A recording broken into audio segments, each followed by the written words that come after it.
ஓம் ஓம் நமோ நாராயணாய. ஓம் நாராயணாய வித்மகே வாசுதேவாய தீமகி தன்னோ விஷ்ணு பிரசோதயாத். ஸ்ரீமன் நாராயண சரணௌ சரணௌ பிரபத்யே. ஸ்ரீமதே நாராயணாய நமக. இறைவன் அருளால் இந்த உலகத்தில் பிறந்த அனைத்து உயிரினங்களும் ஆரோக்கியமாக வாழ்வதற்கு வேண்டிய வசதிகளை இவ்வுலகில் படைத்துள்ளார்.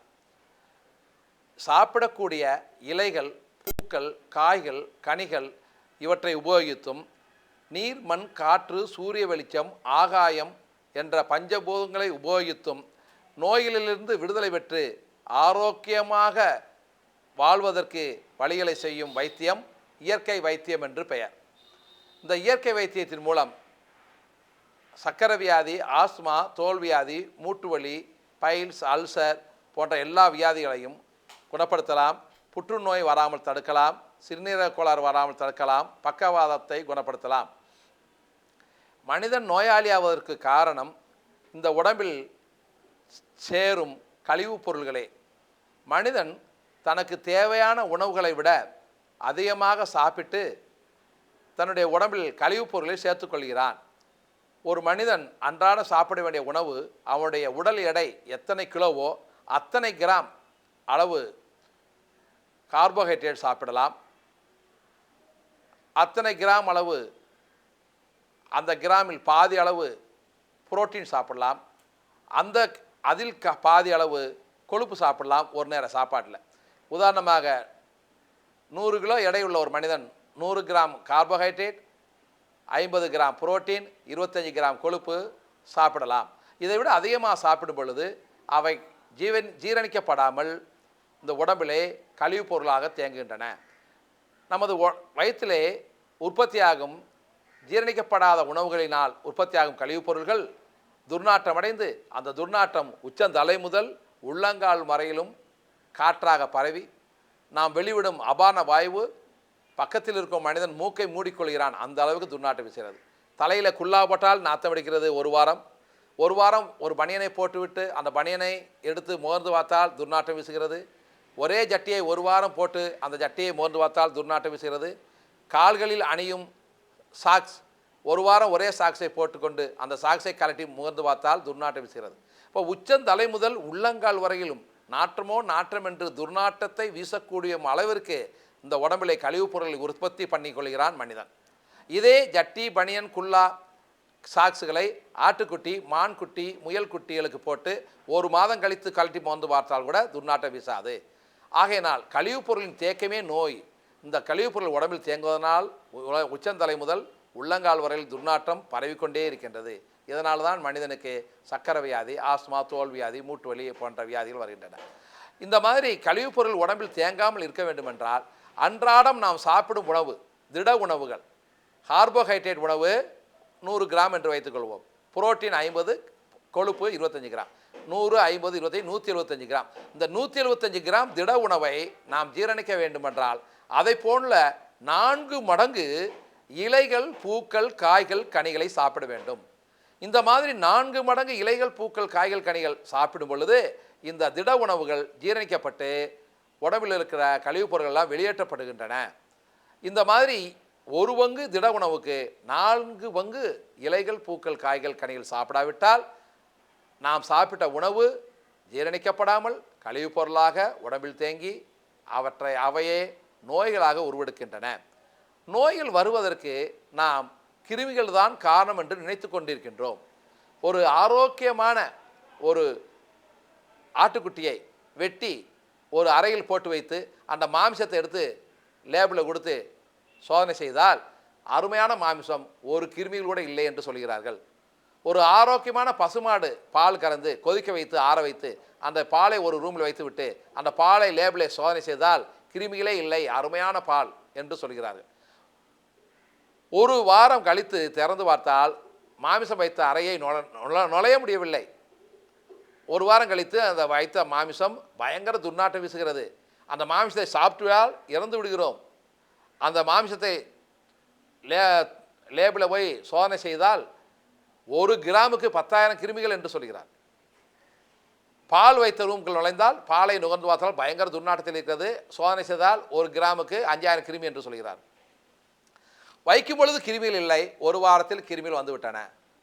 அப்படி என்றால் எங்கெல்லாம் அழிய உணவு இருக்கின்றதோ அங்கெல்லாம் கிருமிகள் வந்து விடும். இதுதான் இறைவனுடைய தீர்ப்பு.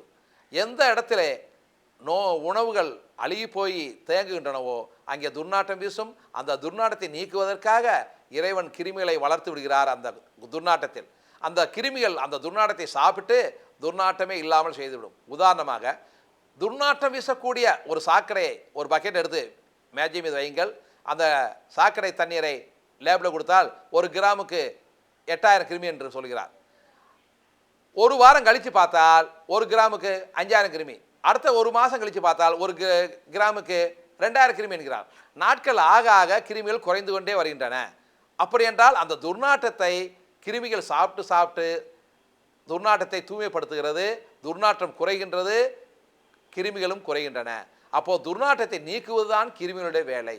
அப்போது அழிய உணவு உற்பத்தியானால் அங்கே கிருமிகள் தானாக வந்துவிடும். ஒரு ஆப்பிள், கொய்யாப்பழம், கேரட்டுக்குள்ளே ஊசியால் போட்டால் போட்ட ஒரு நிமிடத்தில் கிருமிகள் இறந்து விடும். இதே கிருமிகளை தோசை, இட்லி, பூரி, வடையில் போட்டு விட்டால் ஒரு கிருமி 1000 கிருமிகளாக மறுநாள் வளர்ந்து விடும். உங்களுக்கு சோதனை செய்வது கஷ்டமாக இருந்தால், கிருமிகள் கிடைக்காவிட்டால் சாக்கடை தண்ணி எடுத்துக்கொண்டு வந்து அதில் எலி, தவளையெல்லாம் வெட்டி ஊற போட்டிங்கன்னா 4 நாளில் பயங்கர துர்நாற்றம் வீசணும். கிருமிகள் கோடிக்கணக்கில் வந்துவிடும். அதை சாப்பிட்டா இறந்து போயிடுவோம். அந்த கிருமி தண்ணியை எடுத்து ஆப்பிள், கொய்யாப்பழத்துக்குள்ளே ஊசியால் போட்டிங்கன்னா 1 மணி நேரத்தில் கழித்து அந்த ஆப்பிள், கொய்யாப்பழம் சாத்துக்கூடிய ஆட்டுக்குட்டிக்கோ ஒரு மான் குட்டிக்கோ ஒரு பசுமாடு கண்ணுக்குட்டிக்கோ கொடுத்தா தாராளம் சாப்பிட்ருவோம். அவைகளுக்கு எந்த வியாதியும் வராது. அப்போது இந்த கிருமிகளை இந்த பழங்கள் கொன்று விட்டது என்று அர்த்தம். அதே கிருமிகளை இட்லி போட்டு தோசையில் போட்டால் 1000 மடங்கு வளர்ந்துருது. அப்போது இந்த எந்த கிருமி என்றாலும் நான் கொன்று விடுவேன் கொன்று என்று சொல்லுகின்ற ஒரு சக்தி அந்த கேரட், கொய்யாப்பழம், ஆப்பிள், சாத்துக்குடி போன்ற பழங்களுக்கு இருக்கின்றது. அப்போ நம்ம உடம்புலே கிருமிகளே வளராமல் ஆரோக்கியமாக வாழ வேண்டுமென்றால் தினசரி காய்கறிகள், கீரைகள், இலைகள் போன்றவற்றை சாப்பிட வேண்டும். இலையும் காயும் இனிய கனிகளும் யாவருக்கும் நல்ல மருந்தாகும், இது யாவருக்கும் நல்ல விருந்தாகும். ஏண்டா மனிதா இனியும் நோய்கள் இயற்கை உணவு இருக்கையிலே. இயற்கை உணவான இலைகள், பூக்கள், காய்கள், கனிகளை தினசரி சாப்பிட்டு கொண்டு வந்தால் அன்றாடம் நமது உடம்பிலே சேர்கின்ற கழிவுப் பொருட்கள் இந்த உடம்பு நீக்கி வெளியேற்றிவிடும். அதே சமயத்திலே நோய்க்கிருமிகள் இந்த உடம்பில் வளர விடாமல் தடுத்துவிடும். எந்த நோய்க்கிருமி இருந்தாலும் அந்த நோய்க்கிருமிகளை வெளியேற்றிவிடும். பீச்சாப் அப்படின்னு சொல்லி ஒரு இயற்கை மருத்துவ நிபுணர் இருந்தார். லூயிஸ் பாஸ்டர் காலத்திலே அவர் இருந்தார். லூயிஸ் பாஸ்டர் கிருமிகள்னால தான் வியாதி என்று கிருமிகளை கொள்ளும் ஆங்கில மருந்துகளை கண்டுபிடித்தார், பென்சிலின் போன்ற மருந்துகளை. பீச்சாப் என்ன சொன்னார், ஐயோ பென்சிலின் இதெல்லாம் கண்டுபிடிக்காதீங்க, அந்த ஊசியை போடாதீங்க, அந்த கிருமிகள் உடம்புக்குள்ள வேணால் உடம்புக்கு கெடுது. கிருமிகள் கழிவுகள் இருந்தால்தான் வரும், கழிவுகள் இல்லாவற்றால் வராது. நீங்கள் நான் பழங்களை சாப்பிடுகின்றேன், என் உடம்புல கழிவுகளே இல்லை. டிபி, டைபாய்டு, காலரா போன்ற கிருமிகளை 1 லிட்டர் கொடுங்க, நான் குடிச்சு காமிக்கிறேன் அப்படின்னு சொல்லி எல்லா மருத்துவர் முன்னாடி டிபி, டைபாய்டு, காலரா போன்ற கிருமிகளை குடிச்சு காமிச்சார். கிருமியில் ஊசியால் போட்டாட அவர் காலரா வரல, டிபி வரல, ஒன்றும் வரல. அப்போ அதை சொல்லி காட்டார். எந்த கிருமிகள் உடம்புக்குள்ளே போனாலும் அந்த கிருமிகள் வளர்வதற்கு, அவை வாழ்வதற்கு உடம்பிலே துர்நாற்றம் வேண்டும், கழிவுப் பொருள் வேண்டும். அந்த கழிவுப் பொருள் உள்ளே இல்லாவிட்டால் உள்ளே சென்ற கிருமிகள் ஐயோ பசிக்குதே, உணவில்லையே என்று உணவுக்காக தேடும். எங்கும் தேடி பார்த்து உணவு கிடைக்காவிட்டால் இந்த உடம்பு சொல்லும், ஏன் கத்திக்கிட்டு இருக்க, இங்கே ஒரு வழி இருக்குது பார், அந்த வழி வெளியே போ அப்படின்னு சொல்லி வெளியே தள்ளிவிடும். அதனால் நமது மலத்திலே, சிறுநீரிலே அந்த கிருமிகள் வெளியேறிவிடும், உடம்புக்குள்ளே நீ தங்காது. அப்போ உடம்புக்குள்ளே நுழைந்த கிருமிகள் வளர வேண்டுமென்றால் துர்நாற்றம் என்ற கழிவுப் பொருட்கள் தேவை. துர்நாற்றம் என்ற கழிவுப் பொருட்கள் இல்லாத ஒரு உடம்புலே நோய் கிருமிகள் தங்காது. ஆகையினால தான் காடுகளில் வாழ்கின்ற மான், காடுகளில் வாழ்கின்ற ஒரு பசுமாடு, இந்த காட்டு எருமை, ஒட்டகம் அவற்றின் சிறுநீர் மலம்லாம் துர்நாற்றம் வீசுவதில்லை. மான்களின் வாய்க்குள்ளே விரலை வைத்து மோந்து பார்த்தால் துர்நாற்றம் வீசாது. நம்ம வாய்க்குள்ளே விரலை வச்சு மோந்து பார்த்தா பயங்கர துர்நாற்றம் வீசும். நம்ம வாயா இவ்வளவு நாத்தமா என்று ஆச்சரியப்படும் அளவிற்கு துர்நாற்றம் வீசும். இப்படி துர்நாற்றம் இல்லாத உடம்பில் வியாதிகள் இல்லை என்று பீச்சாம் நிரூபித்து காண்பித்தார். ஒரு ஒரு பசுமாடு ஒரு ஆட்டுக்குட்டி இலைகள் பூக்களை நல்லா சாப்பிடுது. ஒரு இலையை சாப்பிடலாமா சாப்பிடக்கூடாதா என்று சந்தேகம் வந்தால் ஒரு தட்டில் இட்லி வடை தோசையெல்லாம் வைத்துக்கொண்டு லட்டு ஜிலேபியெல்லாம் வைத்து அதே தட்டில் கருவேப்பிலை கொத்தமல்லி புதினா வைத்தால் ஆடு முதல்ல எதை சாப்பிடும்? கருவேப்பிலை கொத்தமல்லி புதினா தான் சாப்பிடும். அப்போது லட்டு இட்லி தோசையை விட உயர்ந்தது எனக்கு இந்த கருவேப்பிலை கொத்தமல்லி புதினா என்று ஒரு ஆடு சொல்கிறது. ஒரு பசுமாட்டு போய் அருகம்புல் இதெல்லாம் வைத்துக்கொண்டு இட்லி தோசையை வச்சு தட்டில் கொடுத்தோம்னா பசுமாடு முதல்ல அருகம்புல்லை தான் சாப்பிடும். அப்போது அதே பசுமாடுக்கு ஆட்டுக்குட்டிக்கு ஒரு வேப்பிலையும் எருக்க இலை வைத்து பக்கத்தில் இட்லி தோசை வச்சோம்னா இட்லி தோசை தான் முதல்ல சாப்பிடும். எருக்க இலை வேப்பிலை முதல்ல சாப்பிடாது. ஏனென்றால் அதை விட இட்லி தோசை சுவையாக இருக்குன்னு சொல்லும். அப்போது இட்லி லட்டை விட விரும்பி சாப்பிடுகின்ற இலைகள் மனிதனுக்கு விருந்து.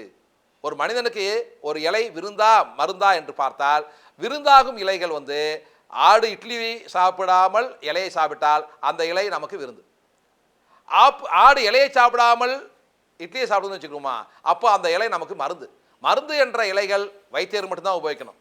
உதாரணமாக ஆடுதோடா இலை, ஆடுதிண்டா பாலை. ஆடுதோடா இலையும் ஆடுதிண்டா பாலையும் உலகத்தில் சிறந்த மருந்து.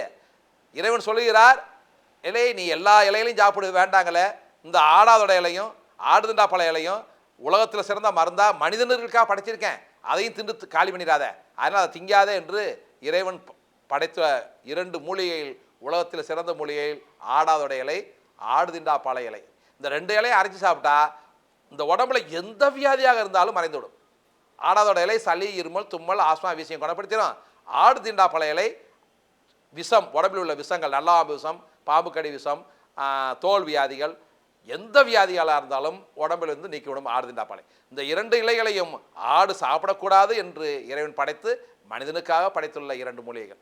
அதனால் ஆடு சாப்பிடாத இலை மனிதனுக்கு மருந்து. அது வைத்தியர் தான் எவ்வளவு சாப்பிடணும், எப்படி சாப்பிடணும், எப்பொழுது சாப்பிட வேண்டும் என்று சொல்வார்.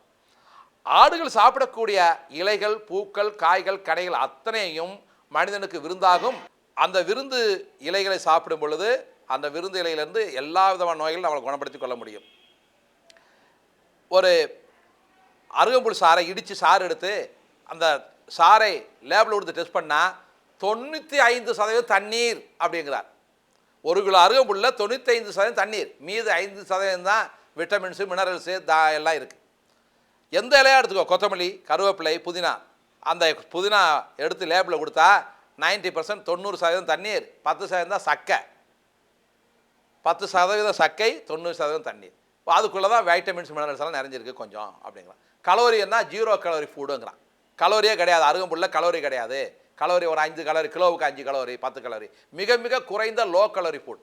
இந்த குறைந்த லோ கலோரி ஃபுட் தான் உலகத்தில் சிறந்த உணவாக மாறுது. பாருங்க, ஒரு குதிரை குட்டி போடுது 20 கிலோ.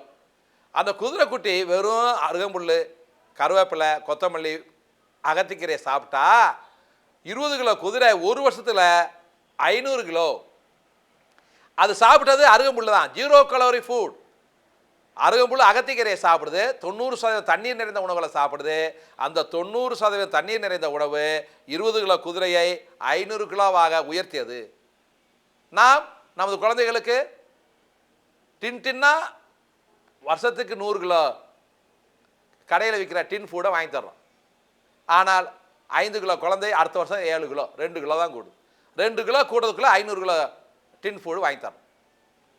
அதனால் நம்மளை விட 100 மடங்கு வேகமாக வளருது. அவைகள் என்ன சாப்பிடுது? இலை சாறுகள் தான்.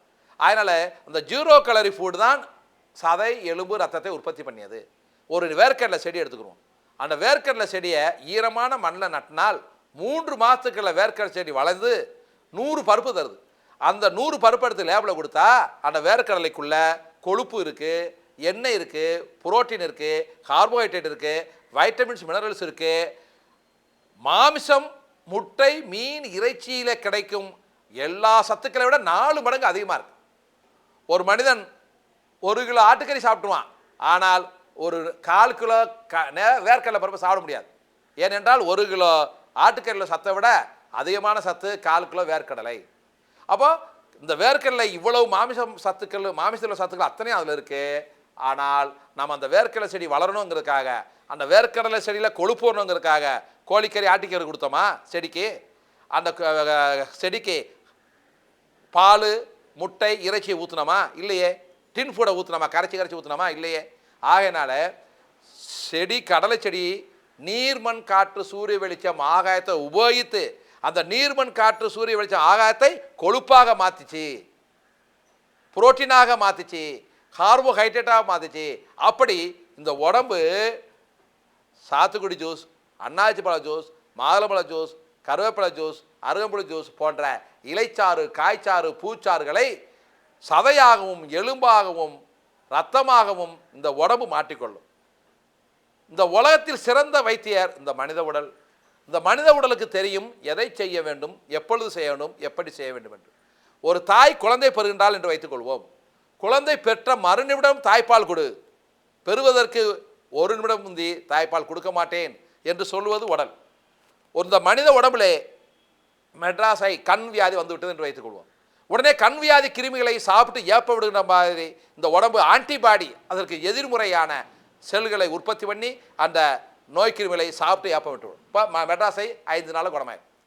அம்மை வந்தால் அம்மை கிருமிகளை கொன்று சாப்பிடும் ஏப்ப விடும் ஆன்டிபாடி டு ஸ்மால் பாக்ஸ் இந்த உடம்பு உற்பத்தி பண்ணும்.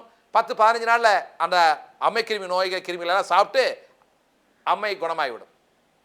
அப்போ எந்த வியாதி வந்தாலும் அந்த வியாதி கிருமிகளை எதிர்த்து போராடி அந்த வியாதி கிருமிகளை சாப்பிட்டு ஏப்ப விடுகிற மாதிரி எதிர்கிருமிகளை இந்த உடம்பு தான் உற்பத்தி பண்ணும். இந்த உடம்புக்கு தெரியும் உலகத்தில் உள்ள எந்த வியாதியானாலும் குணப்படுத்துவதற்கு. நாம் அந்த உடம்புக்கு உதவி செய்ய வேண்டும். ஒரு மனிதனுக்கு அம்மை வந்துச்சு வச்சுக்குவான். அம்மை வரும்பொழுது நல்ல மட்டன் சிக்கன் பிரியாணி கொடுத்தவன் என்ன ஆகும்? உடனே ஒரு நாள் செத்தே போயிடும். அப்போ அம்மை வரும்பொழுது இளநீர் கொடு, சாத்துக்குடியை கொடு. அப்போ இந்த உடம்புக்கு நாம் உதவி செய்ய வேண்டும். உடம்பு உலகத்தில் சிறந்த மருத்துவர், உலகில் சிறந்த மருந்துகளை தயாரிக்க தெரிந்தவர் இந்த உடம்பு. அப்போ இந்த உடம்புக்கு மருந்து செய்ய வேண்டிய பஞ்சபூதங்களை உணவாக தர வேண்டும். ஒருத்தருக்கு மஞ்சக்காமலை முத்தி போச்சு. மஞ்சக்காமலை முத்துனவனுக்கு போய் ஆட்டுக்கறி கோழிக்கறி பிரியாணி கொடுத்தா ஒரே நாள் செத்தே போயிடும். அப்போ வியாதி முத்தும் பொழுது மாமிச உணவு தவறு, உப்பு உணவு தவறு. அப்போ வியாதி அதிகமாக இருக்கும் பொழுது சாத்துக்குடி சாறு கொடு. கனிகளை சாப்பிட்டால் பிணிகள் போகும். நம்ம ஒரு நோயாளி வீட்டுக்கு போனோம்னா வரும்போது சாத்துக்குடி தான் வாங்கிட்டு போகிறோம். அப்போது எல்லா கனிகளும் நோய்களை போக்கும். இது உண்மை. இதை தான் ஆர்னால்ட் எகரட் அப்படின்னு ஒரு இயற்கை மருத்துவர் என்ன செய்தார்னா, அவருக்கு உடம்பு ஃபுல்லாக பிரைட் டிசீஸஸ், கிட்னி ஃபெயிலியர், சிறுநீரக கோளாறில் உன்னை காப்பாற்ற முடியாது, தற்கொலை பண்ணிக்கோ என்று மிலிட்ரி கேப்டன் அவர். ஆர்னால்ட் எகரட்டுங்கிறவர் மிலிட்ரி கேப்டன். அவர் எந்த நோய் நல்ல மாமிசமெல்லாம் நிறையா சாப்பிட்டு உடம்பெல்லாம் வியாதி வந்து விட்டது. எல்லா மருத்துவருக்கு போனார். எல்லா மருத்துவரும் உன்னை குணப்படுத்த முடியாதுப்பா, உன்னோட வியாதி குணப்படுத்தவே முடியாது, அதனால் நீ போய் தற்கொலை பண்ணிக்கோ, அதுதான் ஒரே வழி அப்படின்ட்டாங்க. அந்த மாதிரி சொன்ன ஆர்னால்ட் எகரட் ஒரு இயற்கை மருத்துவரை போய் கேட்டிருக்காரு, பழங்களை சாப்பிடு, கருப்பு திராட்சை சாறு சாப்பிடு, மருந்து அடிக்காமல் உரம் போடாத கருப்பு திராட்சை சாப்பிடு, 1 மாதத்தில் உனக்கு வியாதி குணமாயிருன்றார். உடனே கருப்பு திராட்சை தோட்டத்தில் வேலைக்கு சேர்ந்தார். ஐயா, நான் உங்கள் தோட்டத்தில் வேலை செய்கிறேன், எனக்கு சம்பளம் வேண்டாம், பழங்கள் மட்டும் சாப்பிட அனுமதி கொடுக்கணும். சரின்னு வேலை செஞ்சு 1 மாதம் கருப்பு திராட்சையை மட்டும் சாப்பிட்டார். அவருடைய வியாதி அத்தனையும் எந்த டாக்டராலையும் குணப்படுத்தா வியாதி 1 மாதத்தில் மறைந்து விட்டது. உடனே எல்லா நோயாளியும் கூப்பிட்டு அனைவரும் வாங்க, கருப்பு திராட்சை சாப்பிடுங்க, உங்கள் வியாதி குணமாயிரும் சொல்லி ஒரு இயற்கை மருத்துவனை ஆரம்பித்தார். உலகத்தில் இருக்க எத்தனை நோயாளி வந்தாலும் குணப்படுத்தி விட்டார். அவர் 300 தண்டால் எடுத்து காமிச்சார். அசதியே வரல பார், இந்த இயற்கை உணவில் இருக்கிறதுனால அசதியாக 10 மைல் 15 மைல் ஓடி காமிச்சார், அசதியே வரல. அந்த இயற்கை உணவில் இருந்தால் அவ்வளவு சுகம் என்பதை நிரூபித்து காண்பித்தார். எப்படிப்பட்ட நோயாளி வாங்க, நான் குணப்படுத்தி இருக்கிறேன் என்று குணப்படுத்தி காண்பித்தார். அதனால் இலைகள், பூக்கள், காய்கள், கனிகளை உபயோகித்து எந்த நோயாளியிலும் குணப்படுத்த முடியும் என்பதை அந்த Arnold Ehret mucusless diet healing system என்ற ஒரு புத்தகத்தை எழுதினார். அந்த புத்தகத்தின் மூலம் கோடிக்கணக்கான நோயாளியை குணப்படுத்தினார். நோல்பி அம்மையார் ஒரு MBBS MD டாக்டர். இந்த அம்மையாருக்கு உடம்புல புற்றுநோய் வந்து விட்டது. புற்றுநோய் உடம்பெல்லாம் பரவிருச்சு, உங்களை காப்பாற்ற முடியாது அப்படின்னு சொல்லி எல்லா மருத்துவம் கைவிட்டாங்க. அவர் ஒரு இயற்கை மருத்துவம் போன உடனே, அம்மா சாத்துக்குடி ஜூஸ், பப்பாளி ஜூஸ், கேரட் ஜூஸ், துளசி சாறு சாப்பிடுங்க, சோறு, இட்லி, தோசை எந்த விதமான உணவும் சாப்பிடாதீங்க, 1 மாதத்தில் உங்கள் புற்றுநோய் குணமாகிவிடும் என்று சொன்னார். உடனே இந்த அம்மா பழச்சாறுகளையும் காய்ச்சாறுகளையும் கனிச்சாறுகளையும் மட்டும் சாப்பிட்டாங்க. 1 மாதத்துக்குள்ளே புற்றுநோய் மறைந்து விட்டது. எங்களுடைய 20 வருட அனுபவத்தில் பல நூற்றுக்கணக்கான புற்றுநோயாளிகள் எங்களது மருத்துவமனையில் தங்கி சிகிச்சை விட்டு குணமாயிருக்காங்க. பல நூற்றுக்கணக்கான சிறுநீரக கோளாறு நோயாளிகள் தங்கி சிகிச்சை விட்டு குணமாயிருக்காங்க. பல நூற்றுக்கணக்கான குழந்தை இல்லாத தம்பதியினர் சிகிச்சை பெற்று குழந்தை பெற்றிருக்காங்க. எந்த நோயானாலும் குணப்படுத்த முடியும் என்று நிரூபித்து காட்டியுள்ளோம். அந்த நோல்பி அம்மையார் நிரூபித்த மாதிரி, ஆர்னால்ட் எகரட் நிரூபித்த மாதிரி நாங்களும் நிரூபித்து காட்டியுள்ளோம். நோய்கள் குணமடையவில்லை என்ற பேச்சுக்கே இடமில்லை இயற்கை மருத்துவத்தில், மூலிகை மருத்துவத்தில். அந்த நோல்பி அம்மையார் ஒரு டென்மார்க்கில் ஒரு உர்லிகாஞ்ச் டென்மார்க் பருகில் ஒரு தோட்டத்தை விலைக்கு வாங்கினார். ஒரு தீவு அது. அந்த தீவில் எல்லா நோய்களும் வரவழைத்தார். அந்த தீவில் இந்த அம்மாவுக்கு தெரியாமல் தீவை விட்டு வெளியே போக முடியாது. அந்த தீவுக்குள்ளே பப்பாளி மரம், கொய்யாப்பழ மரம், சாத்துக்குடி, வெள்ளரிப்பழம், இந்த மாதிரி காய்கறி கீரைகளை மட்டும் போட்டு எல்லாருக்கும் காய்கனி தான் உணவு. எல்லாருக்கும் தேங்காய், வாழைப்பழம், கொய்யாப்பழம் போன்ற கேரட்டு, வெள்ளரி பிஞ்சு காய் உணவு என்று எல்லாரும் விவசாயம் செய்ய வேண்டும், காய்கனிகளை சாப்பிட வேண்டும், கனிகளை சாப்பிட வேண்டும். இதுதான் மருத்துவமனையே. இந்த மருத்துவமனைக்கு உலகம் முழுவதும் பல ஆயிரக்கணக்கான நோயாளிகள் வந்தாங்க, குணமடைஞ்சு போயிட்டாங்க. உடனே இந்த அம்மா இந்த உலகத்தில் உள்ள கல்யாணம் செஞ்சு குழந்தை இல்லாத தம்பதியினர் அனைவரும் வரவும் அப்படின்னா, கல்யாணம் செஞ்சு 5 வருஷம் 6 வருஷம் ஆகி குழந்தை இல்லைங்கிறோம் வாங்க. உடனே கல்யாணம் செஞ்சு 5 வருஷம் 6 வருஷம் 10 வருஷம் ஆனவங்கெல்லாம் குழந்தை இல்லாங்கலாம் 300 பேர் வந்தாங்க. அந்த 300 பேருக்கும் அங்கேயே வேலை செய்யணும், எல்லாரும் அந்த காய்கறிகள் சாப்பிடணும். ஒரு 3 மாதம் கழிச்சு எல்லாரும் கன்சீவ் ஆகிட்டாங்க. அடுத்த வருஷம் குழந்தை பெற்றாங்க. இந்த உடம்புல ஒன்றும் வேண்டாம், 1 ஸ்பூன் உப்பு தினம் அதிகமாக போட்டு சாப்பிடுங்க. அவனுக்கு வருஷமெல்லாம் குழந்தையே பிறக்காது. உப்பு கூடினால் குழந்தை கிடையாது. ஆனால் டாக்டர் போய் கேட்டா எல்லாம் சரியா இருக்கு, ஏன் உங்களுக்கு குழந்தை பிறகு தெரியவே இல்லையே என்று டாக்டர் சொல்லுவார். நம்ம வீட்டில் நாய் குட்டி போடுது, ஒரு 10 குட்டி போடுது ஒரு தடவைக்கு. பன்னி பல குட்டி போடுது, பூனை குட்டி போடுது, எல்லாரும் குட்டி போடுறாங்க. ஐயா, என் மக வயிற்றுல ஒரு புழு பூச்சியை உண்டாக்கு ஆத்தா மாரியாத்தான்னு சொல்லி நம்ம கோயிலுக்கு போய் வயிற்றுக்குள்ள ஒரு புழு பூச்சி வரணுங்கிறத வேண்டுகிறோம். அந்த ஆத்தா சொல்கிறா, ஏனாத்தா நானா ஒரு புழு பூச்சியோட வராத டின்னு ஃபுடா ஆற்றி கொடுத்தேன். நம்ம வீட்டில் கம்பு, கேழ்வரகு, கோதுமை, கொண்டைக்கடலை வச்சுருந்தா வண்டு வந்துடும். இந்த வண்டுகள் அள்ளி இந்த டின்னு ஃபுட்டில் போட்டால் ஒரு நாள் செத்து போயிடும். அப்போ உயிருள்ள வண்டுகள் கூட உயிர் வாழ தகுதி இல்லாத இந்த டின் ஃபுட்ஸ். ஆனால் கடையில் விற்கிற டின் ஃபுட்ஸ்களில் எந்த உயிரினும் வளராது. அந்த டின் ஃபுட்டை ஆற்றி நம்ம குழந்தைகளுக்கு கொடுத்தா நம்ம குழந்தைகள் வருங்காலத்தில் கல்யாணம் செஞ்சால் குழந்தை கூட பிறக்காது. ஆகையினால இந்த இயற்கை மருத்துவ கருத்துக்களை உலகமெல்லாம் பரப்ப வேண்டும். அப்படி பரப்பாவிட்டால் நாளைக்கு வருங்காலத்தில் ஒரு 500 வருஷம் கழித்து குழந்தை பெறுவதற்கு கூட தகுதி இல்லாத மனிதனாக இந்த உலகில் உள்ள மக்கள் அனைவரும் மாறிவிடுவோம். அதனால் எந்த உணவில் உயிர்கள் உற்பத்தி ஆகுதோ அந்த உணவைத்தான் மனிதன் சாப்பிட வேண்டும். அத்திப்பழம் எடுத்துக்கோங்க, முத்தின காயில் புழு பூச்சி இருக்காது, பழம் ஆனவுடனே உள்ள புழு பூச்சி வந்துடும். ஆவாரம்பு எடுத்துக்கோ, ஆவாரம்பு பிடுங்கி ஒரு மேஜை மீது போடுங்க, ஒரே நாளில் விரல் நீள புழுக்கள் 100கணக்கில் வந்துடும். ஆவாரம்பு வாலுலு அரிசின்னு ஒன்று இருக்கு, 1 கிலோ வாங்கி மேஜை மீது வைங்க, 3 நாளைக்குள்ள 1 கிலோ அரிசியில் 100கணக்கான வண்டுகள் வந்துவிடும். ஒரு வாரத்தில் 1 கிலோ அரிசிக்கு 1 கிலோ வண்டு வந்துவிடும். அப்போ உடனே உயிர்களை உற்பத்தி பண்ணுற சக்தி வாய்ந்தது சில காய்கள், கீரைகள், இப்போ கைக்குத்தல் அரிசியில் 1 மாதத்தில் வண்டு வந்துடும், பாலிஸ்டர் ரைஸில் 6 மாதம் கழிச்சு வண்டு வரும். அப்போது சத்துக்கள் அதிகமாக இருந்தால் வண்டுகள் வேகமாக உற்பத்தி ஆகுது. அப்போ எதில் வண்டு வருதோ அந்த உணவுகளைத்தான் அதிகமாக துட்டு கொடுத்து நம்ம வாங்கணும். ஏன்னா அதுதான் அற்புதமான இயற்கை மருந்து. ஏன்னா உரம், பூச்சிக்கொல்லி மருந்தெல்லாம் இல்லாத உணவுன்னு அர்த்தம். எதில் வண்டு வரலையோ அதில் மருந்து நிறைய அடிச்சிருக்கான், பூச்சி கூட வந்து சாப்பிட தகுதி இல்லாத உணவுகள் அப்படின்னு சொல்லி நம்மளும் தொடக்கூடாது. அப்போது ஒரு மனிதன் குழந்தை பெறக்கூட தகுதி இல்லாத மனிதனாக இன்றைய ஃபாஸ்ட் ஃபுட்டில் மாறி வருகிறான். ஆகையினால அனைவரும் இயற்கைக்கு திரும்புவோம், இனிமையாக வாழ்வோம். அப்போ இயற்கை மருத்துவத்துக்கும் மற்ற மருத்துவத்துக்கும் என்ன வித்தியாசம் என்று மக்கள் அனைவருக்கும் சந்தேகம் வரலாம். இயற்கை மருத்துவம்னா நாங்கள் புற்றுநோயாளிக்கு நித்திய கல்யாணி வேர், அது ஒரு இயற்கை மூலிகை தான். கிரந்தி நாயகம் அது ஒரு இயற்கை மூலிகை தான். பீனாரி சங்கு அது ஒரு இயற்கை மூலிகை தான். இந்த மாதிரி சாப்பிடக்கூடிய புற்றுநோய்களை கரைக்கக்கூடிய மூலிகை மருந்துகளை உணவாக தருகிறோம். அப்போ நோய் இருந்தாலும் இல்லாவிட்டாலும் சாப்பிடலாம், அதுதான் இங்கே வித்தியாசம். கேன்சருக்கு புற்றுநோய்க்கு நாங்கள் மருந்து கொடுத்தால் புற்றுநோய் இல்லாதவர்களும் சாப்பிடலாம், புற்றுநோய் இல்லாதவர்கள் சாப்பிட்டால் புற்றுநோய் வராமல் தடுக்கும், இருப்பவர்கள் சாப்பிட்டால் புற்றுநோயை கரைக்கும், புற்றுநோயை குணப்படுத்தும். இப்போ நம்ம ஆஸ்துமாக்கு கொடுத்தா தூதுவளை, முசுமுசுக்கை, ஆடாதொடை, ஆடாதொடை மருந்து, தூதுவளை முசுமுசுக்கை விருந்து. அப்போ தூதுவளை முசுமுசுக்கை சாப்பிட்டுக்கலாம். அப்போ தூதுவளை முசுமுசுக்கை ஆஸ்துமாவை குணப்படுத்தும். வியாதி இல்லாதவங்க சாப்பிட்டா சளி, இருமல், ஆஸ்துமாவை வராமல் தடுக்கும். நோய் இருந்தால் மருந்து, இல்லாவிட்டால் மருந்து விருந்து. இந்த உலகத்திலே நோய் இருந்தாலும் சாப்பிடலாம், இல்லாவிட்டாலும் சாப்பிடலாம். ஆங்கில மருந்துகளை விட மிக அற்புதமாக வேகமாக வேலை செய்யும் மூலிகை மருந்துகள். இதை மட்டும் மக்கள் நம்பவே மாட்டாங்க. ஆங்கில மருந்துகள் வேகமாக வேலை செய்யும்னா நம்ப மாட்டாங்க. 20 வருஷம் ஆசுமா நம்ம தூதுவளை முசுமுசு சாப்பிட்டா 10 நாளில் குணமாயிரும். அப்போ வேகமாக குணமாச்சா இல்லையா? 6 மாதம் சொறி சிறங்கு அரிப்பு நமைச்சல் இருக்கு, சொறி சிறங்கு குணமே ஆகலை. குப்பமேனி மஞ்சள் உப்பு அம்மியில் அரைச்சி உடம்பெல்லாம் பூசி விட்டு பூவரசு இலைய அம்மியில் அரைச்சி 1 டம்ளர் குடிச்சோம்னா சிறங்கு 3 நாளில் குணமாயிரும். 6 மாதமாக குணமாகாத சிறங்கு 3 மாதத்தில் குணமாச்சு. அப்போ மூலிகை வேகமாக வேலை செஞ்சா இல்லையா?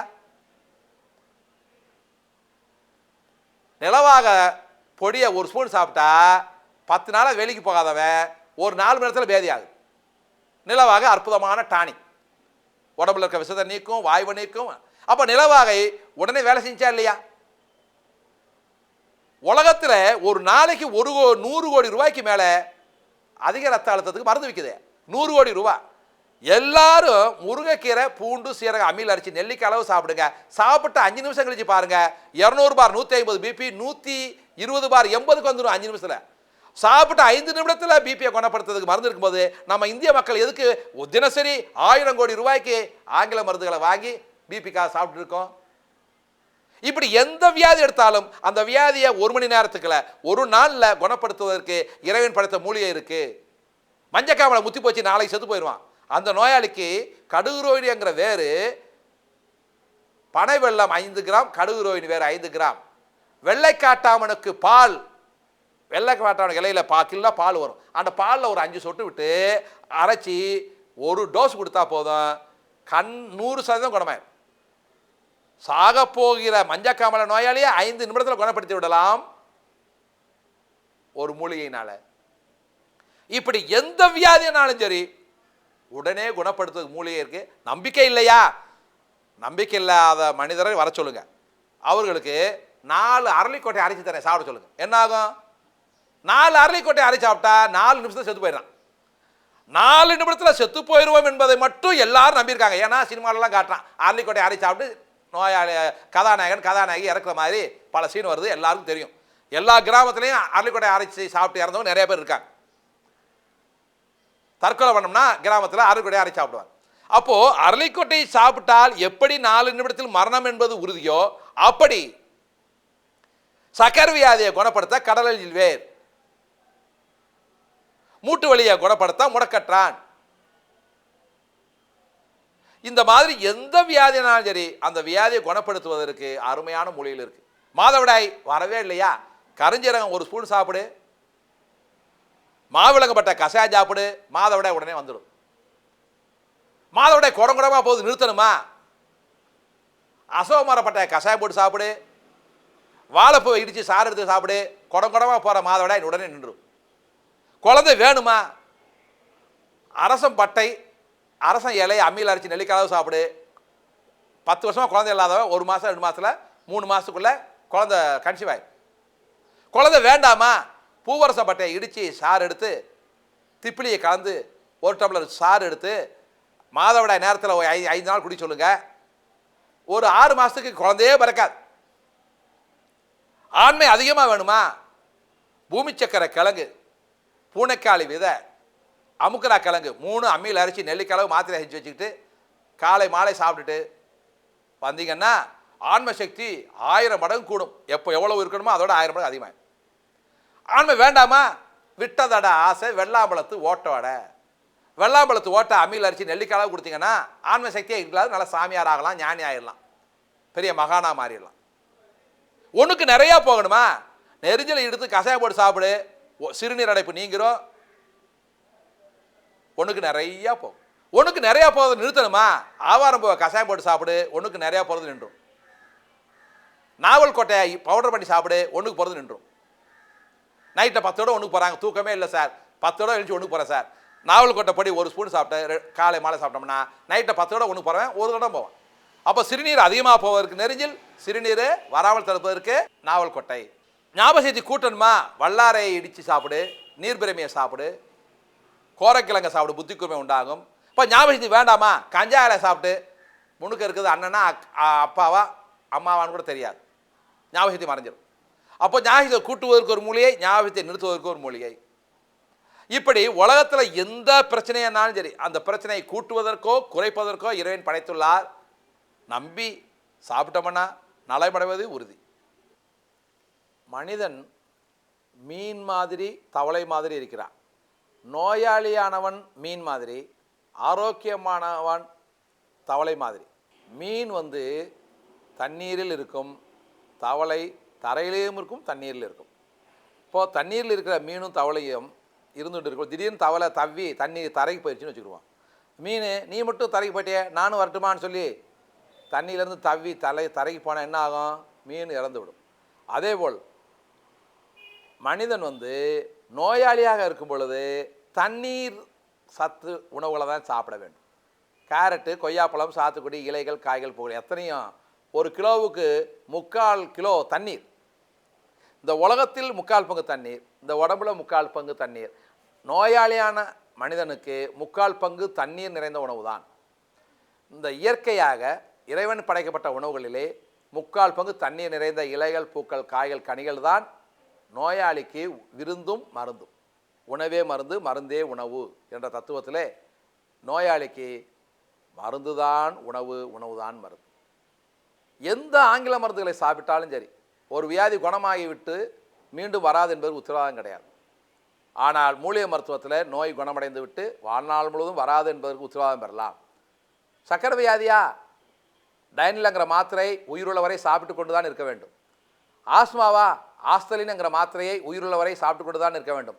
அல்சரா, டைஜின் ஜெலுசில் மாத்திரைகளை வாழ்நாள் முழுவதும் சாப்பிட்டு கொண்டு தான் இருக்க வேண்டும், நிறுத்துவதற்கு வாய்ப்பே இல்லை. சைனஸா, வாழ்நாள் முழுவதும் மருந்து.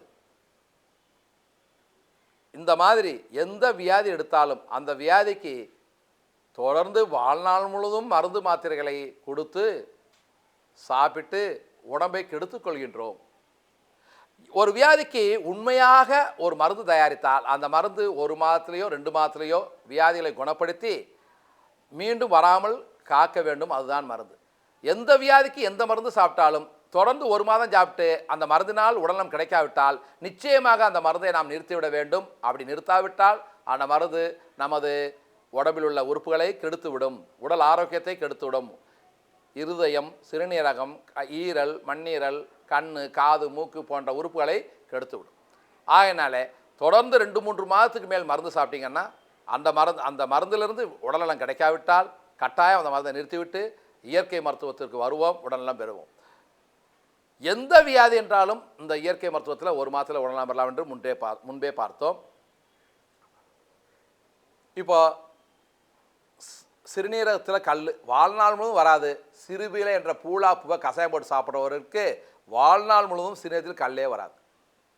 இப்பொழுது எல்லா ஊர்களிலும் ஆங்கில மருத்துவமனையில் டயாலிசிஸ் செய்து கொண்டிருக்கிறார்கள் சிறுநீரக கோளாறுனாலே. ஒவ்வொரு ஆஸ்பத்திரியிலையும் 100 பேர் டெய்லி டயாலிசிஸ் பண்ணிகிட்டே இருக்காங்க.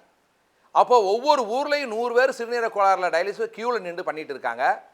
அந்த டயாலிசிஸ் என்ற பிரச்சனையே வராது வாழ்நாள் முழுவதும். டயாலிசிஸ் பண்ணால் என்ன செலவாகுன்னு நினைக்கிறீங்க? ஒரு டயாலிஸுக்கு 1000 ரூபா, வாரத்துக்கு 3 டயாலிஸ், மாதத்துக்கு 12 டயாலிஸ். ஒவ்வொரு மாதமும் டயாலிஸ் பண்ணுபவர்கள் 12,000 செலவு செய்து கொண்டே இருக்க வேண்டும். வாழ்நாள் முழுவதும் மாதம் 12,000. இந்த செலவை ஏழைகளால் பண்ண முடியுமா? அப்படி ஏழை மக்கள் தன்னுடைய சம்பாத்தியத்தை எல்லாம் மருத்துவர்களுக்கு கொடுத்துட்டு ஆரோக்கியம் வாழ முடியாது. அவர்களெல்லாம் இந்த இயற்கை மருத்துவத்தை கற்றுக்கொண்டு மருத்துவத்திற்காக 1 பைசாவோட செலவு பண்ணாமல் ஆரோக்கியம் வாழ கற்றுக்கொள்ள வேண்டும். ஒரு முள்ளங்கி பச்சையாக தினம் சாப்பிட்டு வந்தீங்கன்னா உங்களுக்கு ஆயுள் உள்ள வரை சிறுநீரக கோளாறே வராது என்பதற்கு உத்தரவாதம். டயாலிஸ் என்ற பிரச்சனை உங்கள் வாழ்நாள் முழுவதும் வரவே வராது. ஒரு முள்ளங்கியை பச்சையாக சாப்பிட்டா போதும், வாழ்நாள் முழுவதும் டயாலிஸ் பிரச்சனையே வராது. டெய்லி 1 கேரட்டை பச்சையாக சாப்பிட்டு வந்தால் போதும், 80 வயசு வரையிலும் கண்ணாடி போடாமல் படிக்கலாம், கண் பார்வை அருமையாக இருக்கும்.